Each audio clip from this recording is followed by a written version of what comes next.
Ahora va a intervenir un amigo especial. Yo digo el nombre y vosotros aplaudís y luego cuento quién es, ¿vale? Luis José Cillero.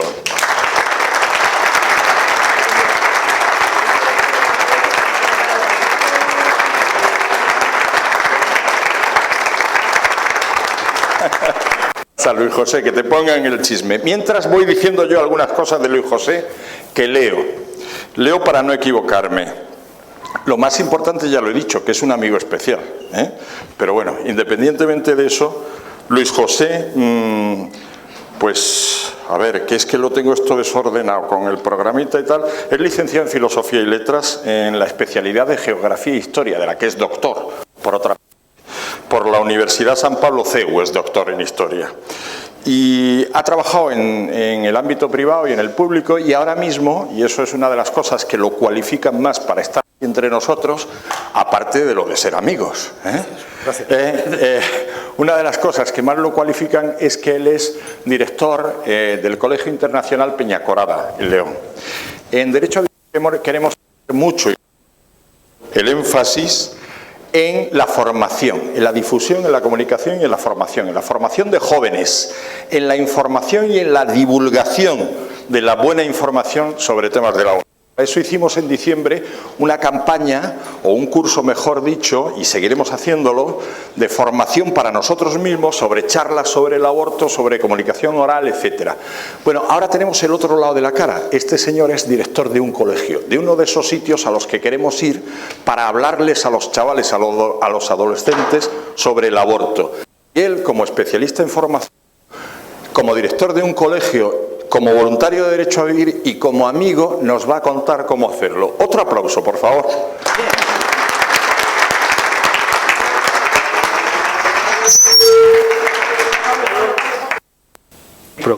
Y por eso estoy aquí. Y una de las cosas que más agradezco a Hazte Oír, a Derecho a Vivir, pues son los amigos. Y la amistad es aquello que en los momentos difíciles pues suple para seguir adelante, para seguir trabajando, para no bajar la ilusión, para no sentirse solos, porque a veces en esta batalla en defensa de la vida, por muy apasionante que sea, pues a veces puede surgir la soledad. Pues mi agradecimiento hacia él y mi agradecimiento a Derecho a Vivir por invitarme a estar hoy aquí. Me gustaría combinar dos aspectos. Uno, aquello que me fluye fácilmente porque de alguna manera me siento en casa y me siento compartiendo aquello que es lo sustancial de la vida, que es la defensa de sí misma, y por otra parte aquellas otras cosas que me pasan por la cabeza y tengo que combinarlas con la palabra, que es el instrumento que nos sirve para comunicarnos, y a veces no es tan fácil. Combinar la razón y la emoción es lo que yo hoy de alguna manera voy a intentar hacer ante vosotros. Combinar la razón, pues sí, porque podría hacer un planteamiento dramático de la situación de la juventud española, tan dramático que podíamos aquí salir decaídos, y ese no es mi objetivo. Si me dejo llevar de las emociones, podemos salir con una ensoñación de que la realidad no es tan oscura como la que nosotros nos imaginamos y que ahí están esperándonos expectantes pues todo un pueblo que está soñando en que nosotros vamos a devolverles la ilusión ya perdida. Pues bueno, combinar estos dos aspectos es lo que voy a tratar en esta charla que pusimos por título Formación para la Acción. El título no es mío, el título es de un librito que tuve ocasión de compartir con Jaime Urcelay allá en el año 84, que recogía un ciclo de conferencias que llevaban esta denominación, Formación para la Acción. Partíamos de una idea: la acción por la acción es barbarie, la formación por la formación es narcisismo, es encontrarnos con nosotros mismos como quien se encuentra en su propia celda y reflexiona, incluso crece espiritual e intelectualmente, pero eso queda ahí limitado entre esos muros. Esta combinación de la formación y de la formación al servicio de la acción es lo que marcaría pues, los aspectos sobre los cuales yo quiero hoy analizar la situación de la juventud española. Sé que es muy pretencioso en poco tiempo, porque voy a intentar ser breve. Cuando alguien dice que voy a intentar ser breve, hay que tener cuidado, porque dices, cuidado con este. No, yo doy mi palabra que voy a intentar ser breve. Es decir, analizar la situación de la juventud española es algo que, y cuando digo la juventud española, quizás por la situación en la que hoy vive el mundo, estaríamos hablando de la juventud a escala planetaria. Es algo muy ambicioso, tan ambicioso que resultaría prácticamente imposible y por mi parte tan pretencioso que podría acabar siendo ridículo. Pero sí aquellas reflexiones que me dan pues, la perspectiva desde la cual yo contemplo a la juventud en este momento. ¿Por qué es importante? Porque si nosotros como defensores de la vida o como activistas, y digo la palabra activista es en el sentido más genuino de la palabra, queremos llegar a los jóvenes, tenemos que saber cómo están estos jóvenes. Hemos dicho muchas veces que un problema mal planteado es imposible que tenga una correcta solución. Y las buenas voluntades a veces se acaban perdiendo en la papelera o en el olvido. Es decir, hacer un análisis de la juventud tal y como está hoy, para mí supone hacer una introspección interior de los motivos por los cuales yo tengo, el Señor me dio una vocación hacia la docencia, como cada uno de los que estáis aquí, sobre todo diría pues aquellos que son médicos o sacerdotes, tienen una vocación muy específica y muy concreta. ¿Cómo encuentro a la juventud española? A nuestra juventud, a la juventud a la que nos vamos a dirigir en las aulas. Pues yo la veo, en primer lugar, completamente divorciada de la realidad sobre la cual nosotros hoy estamos aquí hablando. Diréis, pero no decías que querías ser optimista. No lo ocultemos, hay un divorcio absoluto, un divorcio por completo. Este discurso que aquí nosotros podemos estar desarrollando pues con inquietud, con emoción, haciendo sacrificios, veniendo de lugares tan lejanos como puede ser Ceuta, no preocupan, no interesan, no dicen nada. Cuando escuchaba esta mañana y me parecía interesantísimo las palabras del director general de marketing de Intereconomía sobre los anuncios y la publicidad, pensar que a veces nuestra juventud ha perdido la sensibilidad. Y fijaros que la palabra la recalco, la sensibilidad para llorar, para emocionarse o para conmoverse. ¿Y por qué la ha perdido? Eso será un punto segundo que yo quiero analizar, sí, con cierto detenimiento. Pero me gustaría manifestaros que esta situación en la que se encuentra en esta juventud divorciada, distinta a nosotros, pero no distante, porque si fuésemos distantes a ella, poco sentido tendría el sacrificio y el esfuerzo de estar hoy aquí, la ilusión y la compañía y la preocupación de los que aquí estamos. ¿Cómo la encuentro? Pues mirad, la encuentro confundida, la encuentro aturdida y la encuentro entristecida. Estas son una contemplación, si queréis, con perspectiva, porque yo no soy joven, pero sí estoy entre jóvenes. Llevo 14 años en un centro privado en el que me he dedicado prácticamente por completo al trato directo con los alumnos, más que a la impartición de docencia. Y luego tuve la experiencia también, que me sirvió de mucho, de 5 años en una escuela de la Armada. La encuentro aturdida. ¿Y por qué está la juventud española aturdida? Está aturdida porque está la información que constantemente les bombardea, que ha llegado un momento en que se ha desconectado.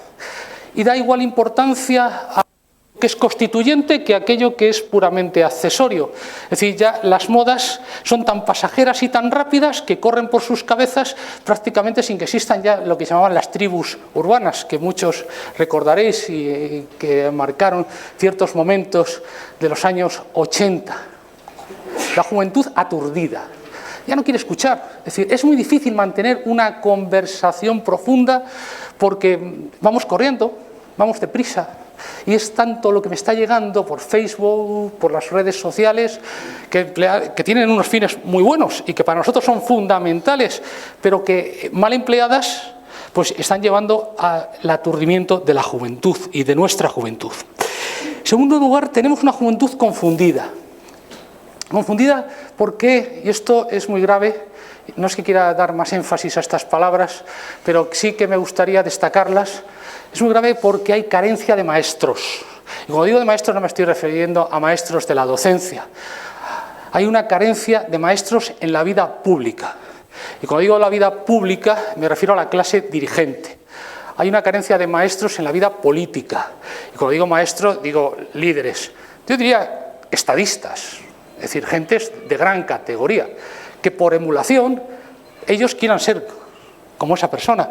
hay una carencia de líderes, y esto ya lo digo en voz baja porque me duele, y me duele mucho más, también en la vida espiritual. Los maestros de la fe, en muchos casos, han apostatado, son palabras fuertes, pero han apostatado de su misión. Hay una carencia de líderes, y de líderes defensores de la vida en el mundo cultural, en el mundo de la comunicación. Nos han quedado sin maestros. Y cuando uno está sin maestros, pues camina como cuando la brújula pierde el norte y va pues a su aire. Una juventud confundida, una juventud aturdida y una juventud entristecida. Si observáis, yo lo he hecho y os invito a hacerlo. Hombre, hay que tener cierta precaución.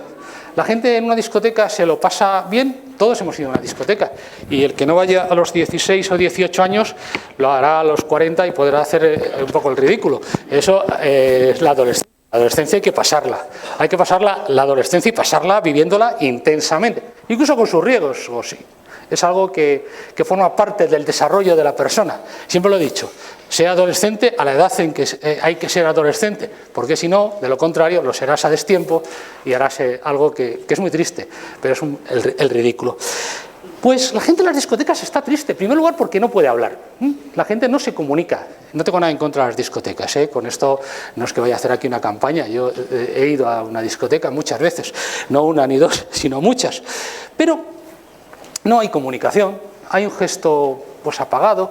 En muchos casos hay constantemente una sensación de tener que estar demostrando quién soy, quién dejo de ser, lo guapo que soy, lo listo que soy, para poder ligar de esa manera, pero tampoco hay una comunicación a través de la palabra. Entristecida porque, no solo por esto, es porque en su gesto se perciba, sino entristecida porque se han quitado los ideales. Mirad, en la historia, y sí, como decía antes Pablo García Ocaña, la historia es maestra, la historia es apasionante. Y la historia de este pueblo, del pueblo español, es una historia de ideales encarnados. Los ideales, si no se encarnan, pues son palabras. El valor, como valor, no me dice nada. La santidad sin santos, tampoco. La música, sin estrofas y sin composiciones, pues tampoco diría nada. Es decir, la alegría sin hombres felices no nos dicen nada. Se han quitado los ideales.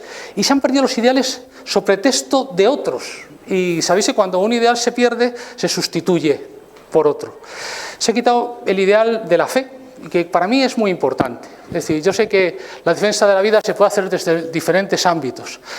Pero yo creo que hoy en día nos hemos quedado solos, o casi solos, aquellos que tenemos unas convicciones religiosas, porque desde otros campos la defensa de la vida ha sido absolutamente aniquilada.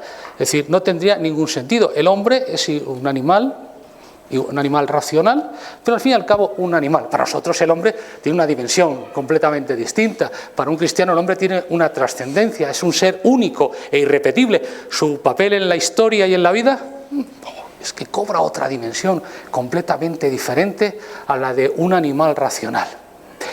Si esto un joven lo ha perdido, si se le ha quitado estos ideales, el valor no como virtud solo, sino el valor como generosidad de entregarse por una causa superior a su propia vida, en ocasiones, cuando es preciso, si se le ha quitado a Dios, y ya sabéis que cuando se decreta la muerte de Dios, se crea la teología de la muerte de Dios, inmediatamente, casi como consecuencia, se produce la antropología de la muerte del hombre. Y esto es la sociedad en la que nuestros jóvenes viven, una sociedad en la que existe un pensamiento antropológico de la muerte del hombre.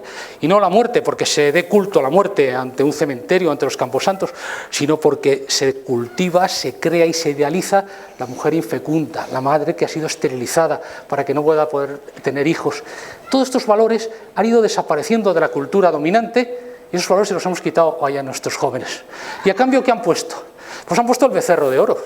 Es decir, en el momento, os decía antes, que se produce y se decreta, aunque sea por hechos y por palabras, la muerte de Dios, se crea la antropología de la muerte del hombre y hemos puesto en su lugar el becerro de oro del dinero, hemos puesto el becerro de oro del sexo, todo es sexología, pornografía y pornología, y la sociedad se ha ido deshumanizando. Esta es la juventud y esto es lo que hemos entregado, pues de alguna manera, a nuestras generaciones. Pero creo que hay que dar un paso más. A estos tres aspectos que yo creo que son determinantes hay que buscar, ahora ya sí, no con la emoción que puede surgir del corazón, sino de la razón, con la razón de la cabeza. ¿Cuáles fueron las razones? ¿Esto ha ocurrido porque sí? Pues no. Yo estoy convencido, y aquí hablo humildemente, como historiador, que todo esto es un plan perfectamente concebido. Es decir, magnífico libro, aquel de la obra de José Luis Rodríguez Zapatero, de la destrucción de España, que editó Hazte Oír, Miguel Vidal, que está ahí. Aquí ha habido un plan mucho más profundo, muy a largo plazo. No penséis que hoy, cuando los que aquí nos encontramos como defensores de la vida, tenemos, y permitidme que lo diga, no como un piropo, vosotros sois los adalid y sois la vanguardia de lo mejor que ha tenido y tiene en este momento nuestra nación y nuestro mundo. Pero aquí ha habido multitudes que han clamado en contra del aborto. Yo recuerdo, y recordaréis conmigo, a muchos de los que estáis aquí, aquella ocasión en que Juan Pablo II, en el Paseo de la Castellana de Madrid, si mal no recuerdo, el día 2 de noviembre de 1982, lanzó aquel grito ante 3 millones de personas, no comparable, por favor, no comparable a la Jornada Mundial de la Juventud, por emocionante que haya sido. Aquello fue la Revolución Boitigua durante 10 días en España, en aquel acto en el Paseo de la Castellana, aquel grito de nunca se puede legitimar la muerte de un inocente, nunca se puede legitimar la muerte de un inocente. Y aquella Plaza de Lima y las calles adyacentes y el Paseo de la Castellana vibraba, emocionada. Y no solo conforme vibraba, sino que al año siguiente, justo al año siguiente, se convoca una de las primeras manifestaciones en contra del aborto. En aquella manifestación, que se organizó por los grupos Provida, que en aquel momento pues eran grupos meramente testimoniales, a los que muchas personas nos llegaron a decir, y cuando digo muchas, digo los bienpensantes de entonces, que son los cómplices del hoy, y perdonad aquí un poco que ponga la pasión, pero así han sido las cosas, que éramos unos catastrofistas por hacer aquella manifestación. Pues en aquella manifestación hubo 300.000 personas, 300.000 personas al año, es decir, el año 83, justo en la Plaza de Lima, justo cuando se cumplía el aniversario. Todo eso se ha ido diluyendo, porque una sociedad, cuando pierde su nervio, su alma, pues la sociedad se va deshaciendo, y esto es la realidad con la que hoy nosotros podemos razonar que hemos llegado a encontrarnos a la juventud actual y a la juventud española. Ha habido un plan, un master plan para destruir el nervio vital. Hay momentos claves. No olvidéis y no olvidemos un gesto de alguien muy valorado, yo diría que por la izquierda a la que pertenecía, y por la derecha, de esa derecha pues un poco así blandengue, que ante un intelectual pues se conmueve, que era el viejo profesor Enrique Tierno Galván. Enrique Tierno Galván, cuando en 1979, yo creo que estas historias no son historietas de abuelos o son algo que forman ya parte de los libros, sino son ideas claras, puntuales y fundamentales para entender el presente. Cuando Enrique Tierno Galván, 1979, recién nombrado alcalde, elegido democráticamente para el Ayuntamiento de Madrid, lanza el pregón de las fiestas de San Isidro, que dice: jóvenes de Madrid, ahora al porro y al loro. Cuando las juventudes socialistas, guardo los carteles porque creo que los historiadores tenemos que guardar, al menos con un sentido, si queréis, también un poquito romántico, para el día de mañana, pues los testimonios gráficos de lo que allí ocurrió, las juventudes socialistas pidieron las drogas, y no en balde. Recuerdo a Rafael Hernando Fraile, hoy viceportavoz en el Parlamento del Partido Popular y en aquel entonces presidente nacional de Nuevas Generaciones, que sus primeras palabras, nada más ser elegido, fueron las siguientes: yo no me drogo con cocaína, pero por supuesto fumo porros. Es decir, aquello tiene más trasfondo del que en nosotros, en ese momento, nos podíamos creer. Yo en primer lugar, porque yo era bastante más joven y no podía darlo la dimensión. Pero aquello ha sido lo que hoy nosotros estamos recogiendo. La segunda razón, como os decía antes, la falta de maestros. Y aquí yo pido a la generación que hoy tiene 40 o 50 años, que vuelva a recuperar, en aquellos que estáis hoy aquí, que volvamos a recuperar el protagonismo al que estamos obligados. Es decir, sería una falsa humildad, Uno decir, bueno, pues yo ya he hecho todo lo que había que hacer, yo he dado ejemplo en mi casa y en mi familia. Creo que Hazte Oír, Derecho a Vivir, es una llamada y un aldabonazo a la conciencia. Yo no diría que a las gentes, porque eso de las gentes a veces se pierde, sino un aldabonazo a la conciencia individual de cada uno de nosotros, independientemente de la edad que tengamos. Si otros no lo han hecho, si otros abdicaron de aquella misión, nosotros tenemos obligación moral de hacerlo. Y aquellos que, como os decía antes, que tenemos convicciones religiosas, incluso porque los pecados pueden ser de omisión. Y hay un pecado de omisión, que es el haber guardado silencio cuando había que haber hablado, y había que haber hablado en alto. A mí no me gustaría que, de una manera simbólica, por supuesto, pero que el día de mañana, cuando la historia nos juzgue, pues digan nuestros nietos o nuestros bisnietos, y en aquellos años en los que había aborto, que era un crimen comparable pues, a la esclavitud de hace unos siglos, o a los campos de exterminio de hace tan solo unos años, ¿tú qué hiciste? Pues mira, yo, como la mayoría pensaba así, yo no hice nada, yo simplemente lo contemplé. Bueno, yo como mucho, pues dije que en mi casa no se cometería un aborto. No, tenemos que dar un testimonio. Yo estuve aquí, yo estuve en Pozuelo hoy, día 16 de febrero del año 2013. Y estuvimos aquí. ¿Cómo? Pues con nuestro cuerpo, con nuestra mente, con nuestro corazón, con nuestra ilusión y con nuestra entrega. Y esto yo creo que es lo que, pues, es ser maestro, como os decía antes, recuperar ese papel de maestro, cada uno en el lugar donde está, sin salir de su lugar, como médico, como profesor, como ama de casa, como padre de familia, como persona ya jubilada, pero en el lugar donde se encuentra. En tercer lugar, hay una razón muy importante para este deterioro de la juventud, de nuestra juventud, no de la juventud como algo que está ahí distinto y distante, no, de nuestra juventud, que ha renunciado al esfuerzo. Lo que vale cuesta. Y eso que diréis, bueno, esto es lo de la cultura del esfuerzo, que tantas veces hemos hablado. Sí, es lo de la cultura del esfuerzo, pero ¿sabéis por qué se ha perdido la cultura del esfuerzo? No por las leyes de educación, que están muy bien, que haya una reforma educativa. Llevamos tantas reformas educativas. Yo tengo una conclusión y si me permite, Pablo, aquí haré un paréntesis porque es muy clarificador. Me ha costado mucho llegar a esta conclusión, pero es una cuestión académica que al menos a aquellos que nos dedicamos al mundo de la docencia nos puede servir. Yo llego a la conclusión de que el peor proyecto educativo, el peor ley de educación, un buen profesor, un buen maestro lo saca adelante. Y la mejor ley de educación que pueda existir, el mejor proyecto educativo, un mal maestro lo destroza. Y por consiguiente, volveremos a algo sobre lo cual luego yo os hablaré, que es que en la persona está la clave en el hombre. Pues bien, ¿cómo ha sido posible que se haya renunciado al esfuerzo? Porque hemos presentado otros modelos. ¿Cuál es el modelo? El de la serie de televisión. Los chavales ven constantemente series de televisión. Esos personajes, independientemente de la vida que lleven y dejen de llevar, ¿sabéis lo que no hace ninguno de ellos? Es trabajar.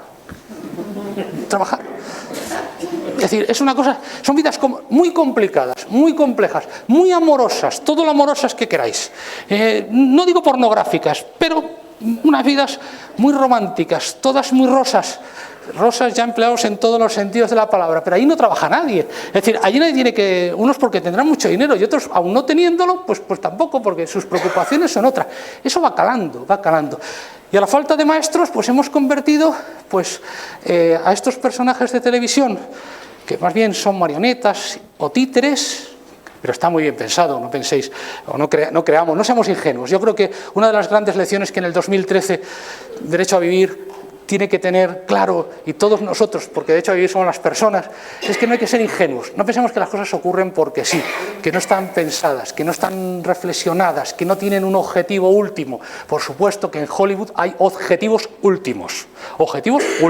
Y por supuesto que existe un gobierno mundial que es aquel que marca la línea que se ha de seguir. Bueno, pues esta es la situación de nuestra juventud aturdida, confundida y entristecida. Y esta juventud no se entiende. ¿Cómo podemos llegar a ella? Pues yo voy a lanzar mis propuestas. Aquí está Gador, que es el ejemplo de la defensa de la vida encarnado en una mujer. Y me gustaría transmitirle a ella y con ella pues, a quienes asumen el liderazgo de Hazte Oír y de Derecho a Vivir mi propuesta. Pues mira, mi propuesta no es algo frío, no es un decálogo que traiga aquí de 10 puntos, no son ni 10 puntos ni un decálogo. Mi propuesta es muy sencilla. Hay que volver a las raíces y hay que volver al hombre. Si queremos reconstruir esta sociedad, si queremos que nuestros jóvenes nos entiendan, si queremos dar un relevo generacional, y yo creo que también aquí hay que dar un relevo generacional, porque aun siendo jóvenes, hay que pensar que el día de mañana aquí tiene que haber más jóvenes, pero jóvenes que a su vez sean testigos y sean portavoces de lo que aquí se está diciendo allí en sus ambientes. Si queremos que eso ocurra, y no que cuando nosotros desaparezcamos, porque el tiempo pues vaya pasando, pues se pierda esto y ya demos la batalla por perdida, creo que hay que volver a un rearme muy importante. Creo que era Diógenes aquel que iba buscando con un candil un hombre. Pues hay que buscar, nosotros tenemos que ir allí en nuestro ambiente. Yo os lo confieso, y sé que hay algún alumno que me está viendo en este momento, yo voy buscando hombres y mujeres. ¿Cómo? Excepcionales. Mira, en este momento las personas que precisan la reconstrucción moral de una sociedad ya no pueden ser buenos. Los buenos nos han llevado a donde estamos, han sido los buenos, los ingenuos, sobre todo los prudentes. El mundo está lleno de prudentes, aquellos bien pensantes que, bueno, pues sobre pretexto de tantas cosas, el aborto es muy malo, pero, hombre, hay ocasiones en que, bueno, si esto uno repasa la historia, algún día yo creo que habría que hacer un repaso de la historia para llegar a las conclusiones de cómo se ha llegado a que el aborto sea algo pues bien visto. Si me permitís un apéndice, a mí me ayuda mucho a la hora de reflexionar y tener pues cierta tranquilidad de espíritu, porque yo creo que los que estamos inmersos en esta batalla, a veces también el espíritu se nos vuelve inquieto, incluso nos entran momentos de zozobra, momentos de confusión, momentos en los que te da ganas de echarlo todo a rodar, incluso momentos en los que puedes tener la sensación de estar haciendo el ridículo o de pensar, hay otras personas mucho más obligadas moralmente que nosotros a asumir esta defensa. Pues a mí me clarifica mucho unas palabras de San Agustín. Yo creo que algunos de los que estáis aquí, con los que tengo más amistad, os las he repetido. San Agustín, yo creo que es un hombre permanente en el tiempo, es uno de estos grandes clásicos. Es un doctor de la Iglesia, pero es de los permanentes. Dice, a fuerza de verlo todo, nos vamos acostumbrando a todo. Y a fuerza de acostumbrarnos a todo, acabamos por admitirlo todo. Y esto es lo que ha pasado en España con la defensa de la vida. Es decir, a fuerza de admitir, sobre pretexto de que la mayoría opina así, sobre pretexto de no llevar la contraria, hemos acabado no solo respetando eso, que no es respetable, será respetable siempre la persona, pero no esa teoría. Hemos acabado por asumir como una realidad que hemos hecho nuestra. Y por eso el Partido Popular, no por otros motivos, independientemente de las órdenes que reciban en otros clubs o en otros lugares donde los que vienen sus directrices, han cambiado la opinión. Y de pasar de aquella propuesta y de reforma de José María Ruiz Gallardón, padre de Alberto Ruiz Gallardón, a admitir el aborto, algo que no penséis que van a realizar, sino que guardo como un documento histórico algo que se llama un teles. No sé si vosotros recordáis, algunos recordáis lo que eran los teles. Pues guardo un teles en el que se dice que no se apoyen las manifestaciones contra el aborto ni contra la LOCSE, que organizaba entonces aquella mujer que también los más mayores que estáis aquí recordaréis que era Carmen de Alvear, que fue una mujer valiente, intrépida. Pues ya en aquel entonces, la Alianza Popular de ayer, Partido Popular de hoy, dijo en un teles enviado a todas sus sedes que no se apoyasen aquellas manifestaciones. ¿Por qué? ¿Y no estaba tu público? ¿No estaban tus votantes? Bien, no quiero irme.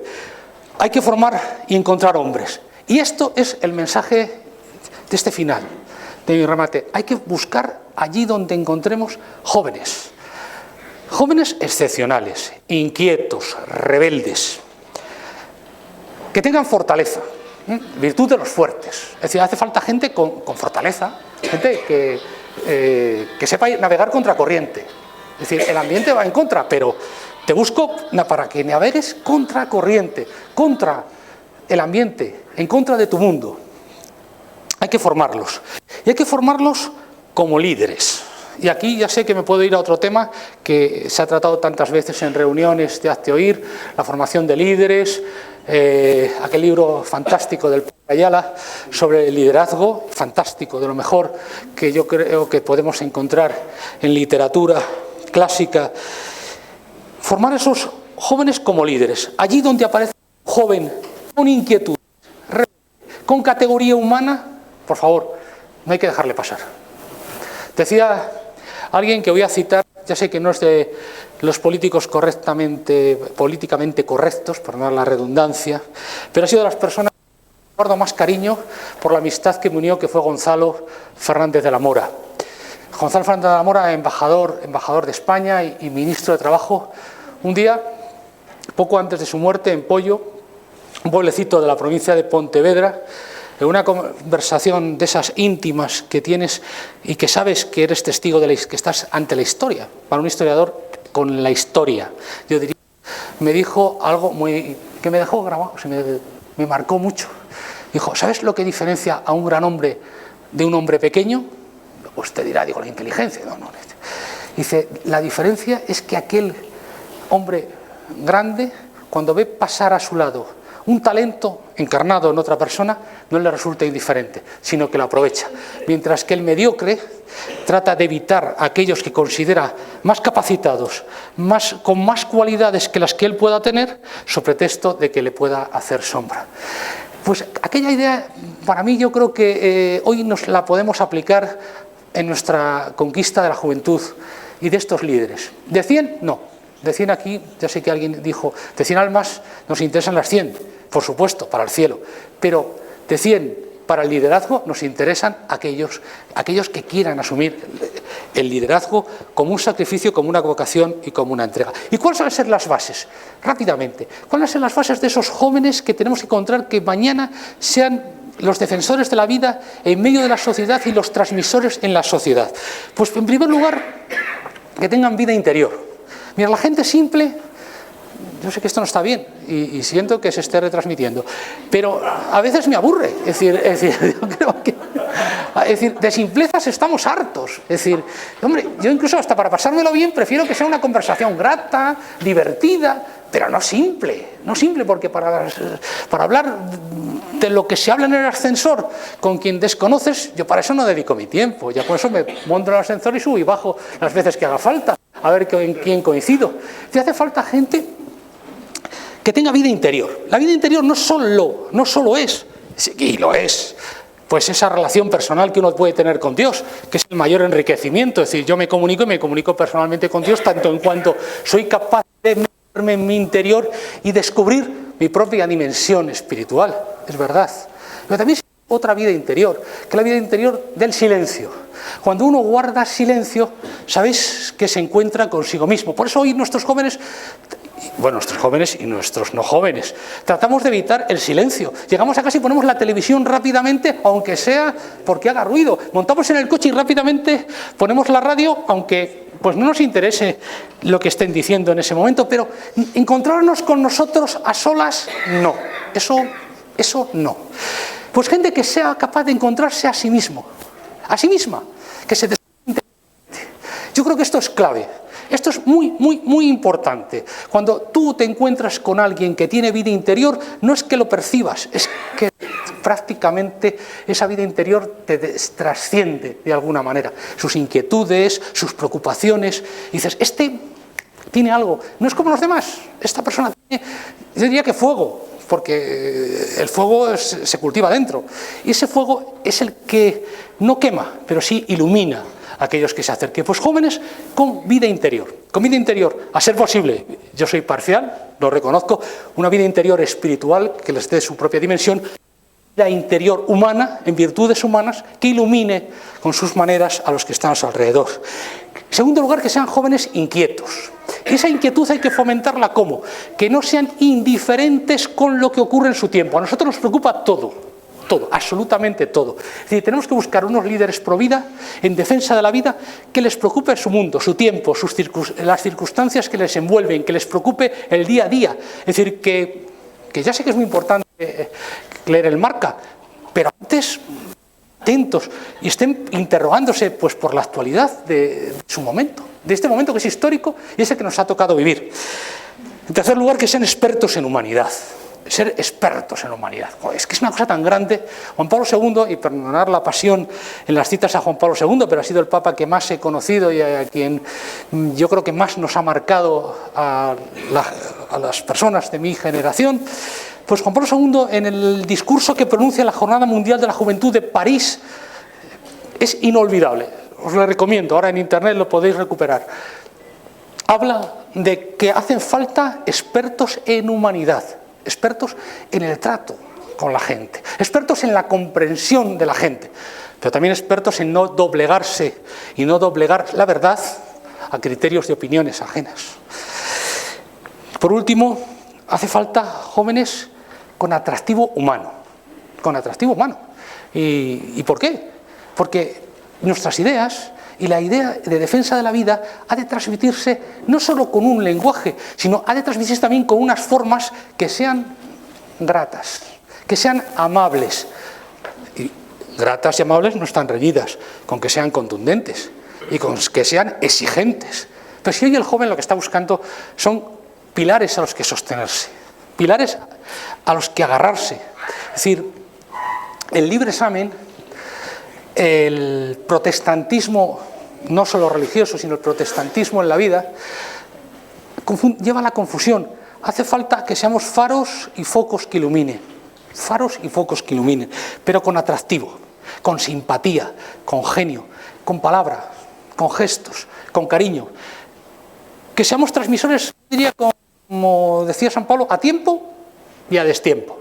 Y esta causa es una causa que merece la pena que sea a tiempo y a destiempo. Es la causa por la que vale más la pena pues perder la vida, dejarse la vida. No digo dejarse la vida pues en una batalla, que también puede ser en ocasiones algo muy noble. No, dejarse la vida en cada minuto, en cada rato, en cada fin de semana que sea preciso. Y para que esto sea efectivo, ¿dónde están los jóvenes? Pues mirad, los jóvenes están en los colegios. Sí, están en la universidad, lo sé. Pero creo que en los colegios es donde y cada vez antes se empieza a fraguar la personalidad de nuestra juventud. Yo invito a Derecho a Vivir a algo, que es a poner en tensión y en tesitura asociaciones de padres de alumnos, y en concreto, porque nuestro tiempo es breve. Digo nuestro tiempo no solo el de ahora, que ya termino, sino nuestro tiempo histórico ha de ser muy breve. Hay que ir a aquellas que hacen cabeza. Y hay que dirigirse a las asociaciones empresariales de la educación privada, como es la CECE y es ACADE. Hay que dirigirse de manera exigente y contundente a la FERE, a la Federación de Enseñanza Religiosa, y decirles que es más urgente hablar a los jóvenes ahora mismo de estos temas que hablarles de otros que, por respetables y que puedan serlo, ya hay muchos portavoces y muchos medios a los que llegar. Y hay que pedirles permiso y autorización para entrar en los colegios, y hay que entrar de su mano. Y si eso no ocurriese, la responsabilidad ya no sería nuestra. La responsabilidad ya no sería nuestra, sería de otros. Sería de los padres de familia que llevan a sus hijos a esos colegios, serían de los representantes sindicales de las empresas que dirigen esos colegios, e incluso sería de las instituciones, muy respetables todas ellas, que dirijan aquellos colegios que se habrían retratado. Yo creo que este aspecto es muy importante. Si queremos entrar en los colegios hay que ir a hablar. ¿Para qué? Para transmitir aquello que nosotros consideramos fundamental, que es el derecho a la vida. Y hay que ir de la mano de aquellos que dirigen esos colegios, que en principio, en su mayoría, sobre todo los colegios privados, pertenecen a instituciones religiosas. Y estas instituciones religiosas están obligadas están obligadas a defender el primero de los derechos, que es el derecho a nacer, y como decía Juan Pablo II, un derecho que nadie puede arrebatar. Yo creo que este puede ser un cauce también para sembrar no la discordia, pero sí el debate. Porque si mañana empezamos a ir a los colegios y empezamos a hablar con los directores de los centros directivos de esos colegios y les pedimos permiso para entrar en el colegio y de una manera, pues yo diría, no avasallando, por supuesto, de una manera muy simpática, muy cordial, muy cariñosa, pero de una manera masiva, se va a producir una reacción segura de debate. ¿Dónde? En el lugar donde más nos interesa, que es en el mundo de la enseñanza, que es donde están fraguando las nuevas generaciones. Esto es mi mensaje, un mensaje que analiza rápidamente, precipitadamente, la juventud española tal y como la encuentro, las razones por las que esa juventud ha llegado al momento actual y una propuesta de buscar líderes y de que esos líderes puedan ser lo suficientemente eficaces como para no solo transmitir el mensaje que nosotros aquí hoy, durante estos días y durante estos años, está haciendo posible Derecho a Vivir y también Hazte Oír, puedan ser los portavoces del día de mañana. Mira, termino con una frase que no es mía y la verdad es que no sé de quién es, pero que pues sí, más o menos me puedo adivinar de quién es, pero queda siempre muy pedante eso de, como dice fulano, y ya lo he dicho 3 veces, Agustín, no sé qué, pero me parece que puede servirnos para renovar la ilusión, para que, pues al terminar estas palabras, pues todos nos vayamos, pues, reforzados.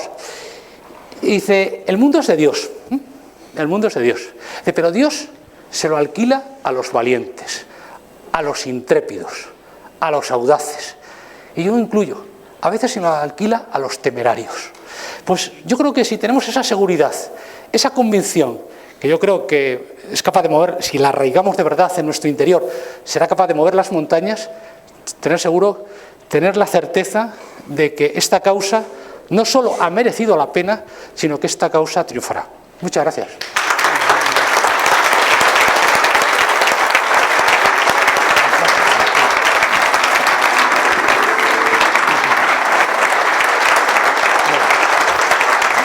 Muchas gracias. Bueno, Sí. Si tenemos, tenemos tiempo de debate, comentarios después. Ahora preguntas concretas y muy breves para ir recuperando tiempo, por favor. Gracias. Luis José, bueno, en primer lugar, muchísimas gracias por tu Víctor, por Dios, encantado. exposición. Para mí ha sido provechosa de la primera a la última palabra y es un lujo tenerte aquí. Él no lo dice, pero lo digo yo, el Colegio Internacional Peñacorada es un centro de excelencia educativa. Cualquiera que sea el baremo que cojáis está en la cabeza en Castilla y León y yo creo que a nivel nacional también. Esta semana los ha recibido el Santo Padre a un grupo de alumnos y alumnas, precisamente una audiencia histórica, la del miércoles, y estaban allí con la bandera de España, o sea que es un colegio modélico. Bueno, yo te quería preguntar, Luis José, por el papel de la ejemplaridad. Tú has hablado de los maestros, la falta de maestros es sin duda un diagnóstico muy certero de los males de la sociedad, pero ¿en qué papel juega para ti la ejemplaridad? El ser ejemplares en lo que cada uno haga y a nuestro alrededor. Es decir, a la madre o al padre que le toque criar a los hijos, ser ejemplares, porque yo tuve una brevísima experiencia como docente de enseñanza secundaria y aprendí, lo único que aprendí es que los jóvenes responden muy bien al estímulo de la ejemplaridad. Si te ven a hacer cosas y si tú das ejemplo con lo que haces, si eres el primero en trabajar, si eres puntual cuando llevas a clase, si haces las cosas bien, ellos responden muy bien a ese estímulo, al estímulo de la ejemplaridad, y es una forma también de ir provocando el que surjan líderes, porque no todos van a ser líderes, pero si todos responden a la ejemplaridad, también crearemos ahí un colectivo interesante, ¿no? Gracias, Víctor. Pues mira, yo he llegado a una conclusión, también son conclusiones personales, Evidentemente hay una frase que lo dice todo, la palabra convence, el ejemplo arrastra. Yo creo que los jóvenes, y yendo a la gente joven, está anhelando ver gente no solo ejemplar, sino congruente. Es decir, la congruencia en sus padres, la congruencia en sus profesores, porque la exigencia es una muestra de cariño. después. Es decir, yo solo puedo exigir si yo soy consecuente con lo que te pido, y te lo puedo exigir. Y luego esa exigencia la necesitan. Yo cuento un caso y me parece que es muy gráfico. Recuerdo un amigo que nos acompañaba a todos a casa a la hora que había que recogerse, y realmente él decía que tenía una hora para estar en su casa. No era verdad, él no tenía hora de llegada a casa, pero lo ocultaba porque era una manera de como que viésemos también nosotros que a él alguien le esperaba, Es decir, en el fondo todos necesitamos los modelos consecuentes. Yo la ejemplaridad la uniría en este momento, y para este tema, a la congruencia, ser muy consecuentes entre lo que pensamos, lo que decimos y lo que manifestamos. Y luego miedo a que se nos vea, Es decir, quitar falsas humildades que no son buenas y ser ejemplares. Es decir, el maestro ejemplar. Y bueno, todo esto se consigue solo de una manera, con cariño, Es decir, con cariño, con mucho cariño. Es decir, pero no sé si...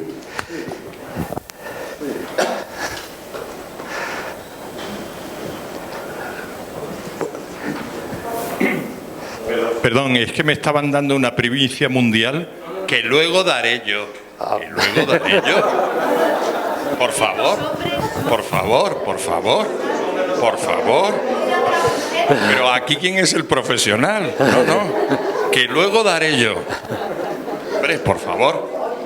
Vamos a ver. No, es que estaba explicando mi silencio. Me estaban dando una primicia que luego daré yo. Muy bien. Manoli, una o dos preguntas más, que si no, no recuperamos tiempo. ¿Vale? Bueno, yo soy Manoli Padilla. ¿Se oye? Sí. Bueno, he dado charlas de ideología de género y aborto. Y bueno, voy a hablar de mi experiencia como madre de 4 hijos. En el colegio, en los institutos, tú mandas unos hijos y te devuelven otros. Yo, de los 4, 2 dice que yo soy una homófoba. Porque resulta que esto es una página que es Posible la Esperanza, donde se trabaja para reorientar, ¿no? Entonces yo veo que el mundo está... la ideología de género está metido en los colegios, en la educación, y claro, hay que atajar a la raíz, que es la ideología de género, pero la mayoría, cuando yo he ido a dar charlas, no sabe lo que es ideología de género. Cuando tú tienes la ideología aquí, cabe todo. Cabe abortar, cabe que yo mañana soy un hombre, el relativismo totalmente, ¿no? Entonces, yo lo he llevado a un colegio religioso y me lo han devuelto regular. El último caso fue mi hija. Yo soy objetora de conciencia 1 año. Mi niña, hablo 2 veces con el director, que es un cura. Al día siguiente la niña baja y dice, ¿dónde voy? Y un maestro que pasó por allí dice, allí mismo. Para que veas el apoyo moral, soy la única madre que estaba en este caso. El 2º año hablo con el director y con mi marido, que hablamos. A mi marido casi sale llorando, diciendo, usted diga lo que sea, pero su hija no va a sacar seguro la secundaria. Una niña que saca buenísimas notas. Después el tutor o el orientador le dice a ella, cuando yo no estaba, ni su padre, porque nosotros no queríamos decir mucho, tú no vas a sacar título. Entonces, espérate, una cosa, pero cuando la niña ha dado educación para ciudadanía en un colegio religioso, la lección 4 era ideología de género. No ponía ideología de género, claro, porque para que nadie se entere, pero te decía lo mismo que dice la ideología de género en un colegio religioso.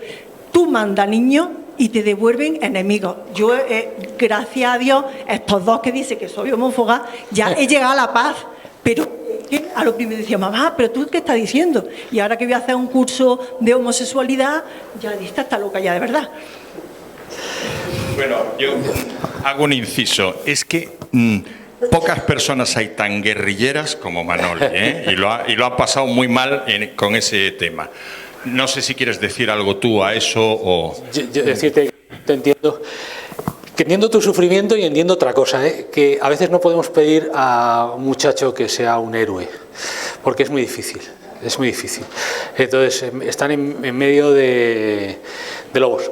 Pero sí que tenemos obligación de aquellos que tienen funciones rectoras en muchos sentidos, y digo rector con mayúsculas, exigirles, eso sí, y sin miedo. Pero no hay que pedir que... bueno, demasiado. Bueno, última pregunta, por favor, y breve. Porque la primicia mundial y otras cosas nos esperan y no podemos retrasarnos más. Sí, a ver si te entendí bien. Tú dijiste que la juventud... Más cerca. Que la juventud que nosotros necesitamos no la encontramos en los colegios, sino afuera de ahí. No, vamos a ver. No, yo creo que he dicho que, a veces... uno no se puede ser que cuando se habla mucho, y como digo, que aquí hay que compaginar la emoción con la razón, pues se puede agolpar. Yo digo que hay jóvenes, y muchos jóvenes, y gente buenísima que nos está esperando, y digo los colegios porque es el lugar donde, pues están en principio los jóvenes hasta los 18 años. Entonces, que es allí donde creo que tenemos que llegar, y que estoy convencido que hay jóvenes, pero vamos, de una calidad mucho mayor a la que nosotros podremos haber tenido a su edad, porque hoy allí, yo he venido con uno, por cierto, he venido con un joven que yo no sé si está en este momento en la sala, sí que está, con David, que está en primero de bachillerato, que en su instituto le amenazan por sus convicciones, es decir, eso a mí no me ocurrió. Es decir, mis convicciones al menos eran respetadas por casi todos y además avaladas por la autoridad competente. Entonces, es decir, ahora mismo yo creo que a aquellas personas que nos podamos encontrar le tenemos que dar, para mí, esa formación y esos valores que necesitan, porque no van a encontrar medios de formación o muy difícilmente o en el propio colegio. Es decir, pero sí están en los colegios y están convencidos que los hay, y que los hay, vamos. Ya está, por favor, tenemos que acabar con un extraordinario aplauso para Luis José.